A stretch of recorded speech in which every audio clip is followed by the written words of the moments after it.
தவேக தலைவர் நடிகர் விஜய் சினிமாவில் பேசுவது போல் பொது நிகழ்வுகளில் அகந்தையோடு பேசுவதாகவும், அவருக்கு பின்புலத்தில் அமித்ஷா, பாஜக இருக்கும் தைரியத்தில் அரசியல் அரிச்சுவடி தெரியாமல் பேசுவதாக சபாநாயகர் அப்பாவு தெரிவித்துள்ளார்.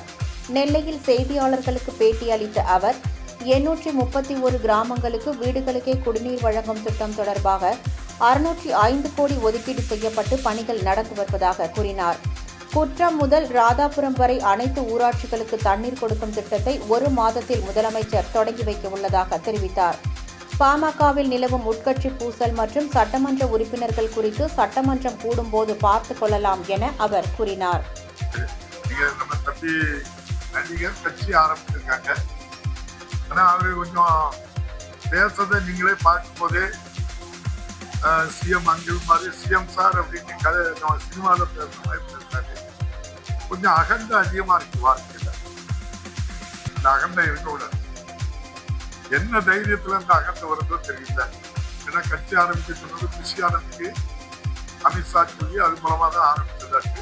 இப்போ அருண்ராஜ் பழைய இணை இயக்குனர் வருமான வரித்துறையில இணை ஆணையராக அவங்கள இருக்காங்க. அவங்க தொடர்புல ஒன்றிய ஆட்சியில் இருந்த அமித்ஷா அவர்கள் பாரத பிரதமர்களுடைய கைடன்ஸோட கட்சி ஆரம்பித்ததாக பல பத்திரிகைகள் ஊடகங்கள்ல செய்தியை பரப்பல அந்த செய்தியை சொல்லிட்டு இருக்காங்க. அவங்கதான் இவங்களுக்கு ஒய் பாதுகாப்பு பேக்கப்ல கொடுத்துருக்கதா சொல்றாங்க. அவங்களுக்கு தனி விமானமே கொடுத்துருக்கதா சொல்றாங்க ஒன்றிய அரசு மூலமா. எனக்கு தெரியல, அவங்க சொன்னதை தான் நான் சொல்றேன் அப்படின்னு சொல்லிருக்காங்க. அதனால பின்புலத்துல அவங்க இருக்க தைரியத்துல அந்த அகண்டையில பேசுறது மாதிரி பல பேர் சொல்றாங்க. அதுக்கு உதாரணம், எனக்கு தேர்தல் நான் ஒரு பிரச்சாரத்துக்கு வந்தேன் அப்படின்னா எனக்கு இவ்வளவு கண்டிஷன் போலீஸ் போடுது.